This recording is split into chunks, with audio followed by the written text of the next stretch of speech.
வணக்கம்.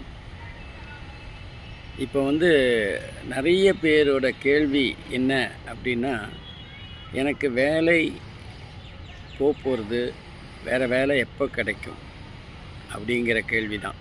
குறிப்பாக இந்த ஏஐ வந்ததுலேருந்து நிறைய பேரோட வேலை கேள்விக்குறியாக தான் இருக்குது. அவங்க மனசு ஒரு விதமான அழுத்தம், வேலை சம்பந்தமான அழுத்தம் கண்டிப்பாக இருக்கிற ஒரு சூழ்நிலை தான் பார்க்கலாம். அப்போது ஜாதகத்தில் என்ன மாதிரியான அமைப்புகள் இருந்தால் இந்த பிரச்சனை வரும் அப்படின்னு பார்த்திங்கன்னா, ஜாதகத்தில் 2, 6, 10 அதோட அதிபதிகள் நல்லா இருந்ததுன்னா இந்த பிரச்சனை வர்றதுக்கு வாய்ப்பு இல்லை. ஒருவேளை 2, 6, 10 நல்ல பலமாக இருந்தால் கூட சில பேருக்கு வேலை போகலாம்.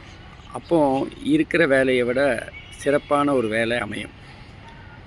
ஆனால் இந்த 2, 6, 10 பலவீனமாக இருந்ததுன்னா அவங்களுக்கு வேலையில் ஒரு அழுத்தம். அந்த காலகட்டத்தில் அவங்க கொஞ்சம் பொறுமையாக தான் இருக்கணும், கொஞ்சம் அமைதியாக இருந்து தன்னோட வேலையை காப்பாற்றிக்கணும். ஏன்னா 2, 6, 10 பலவீனமாக இருக்கும்போது நீங்கள் வேலை போச்சுனாலும் வேலை தேடுறதுக்கு ரொம்ப கஷ்டம். அதனால் 2, 6, 10 குரு மற்றும் ஜாதகத்தில் அந்த 2, 6, 10க்குரிய அதிபதிகள் 6, 8, 12ஓட சம்மந்தப்படும் போது கொஞ்சம் ஜாதகர் கவனமாக இருக்கிறது நல்லது. நன்றி, வணக்கம்.